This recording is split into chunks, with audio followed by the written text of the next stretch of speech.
Hi guys welcome to A mini blog. আজি মা মই আৰু ভণ্টি আমি তিনিজনীয়ে এয়া বজাৰ কৰিবলৈ বুলি ওলাই গ'লোঁ।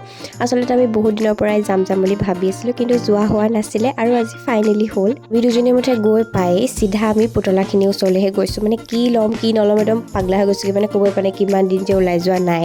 আৰু এয়া মই একদম এটা লৈ গৈ এইটো মই কিনিমেই আৰু মানে তেনেকৈ। আৰু আমি কিবাকিবি বজাৰ কৰিলোঁ, কৰি আহি আমি এয়া অলপ বোলো পেট পূজাটো কৰি ল'ম। আৰু এয়া মাকে ভণ্টিক একদম ঠিকছে পূৰা খুৱাই দিলোঁ। ভণ্টি একদম না না না না কৰি গৈছিলি।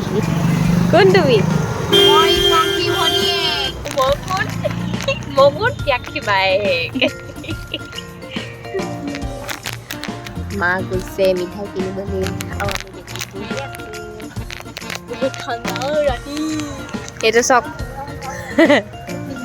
আৰু এইখিনি বস্তা চস্তা লৈ আমি চব বহি আছোঁ।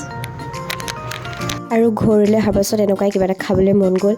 আমি খাই আহিছিলোঁ তাত ভাত, কিন্তু মানে আকৌ খাবলৈ মন গ'ল। আমাৰ ঘৰত বস্তুৰ অভাৱ, সেইকাৰণে আমি কেৰাহীতে বনাবলগীয়া হৈছে। আৰু এয়া মোৰ জীৱনৰ ফাৰ্ষ্ট ট্ৰাই ম'ম', মানে ঘৰত বনোৱা। বহুত টেষ্টি হৈছিলে খাবলৈ। Bye bye.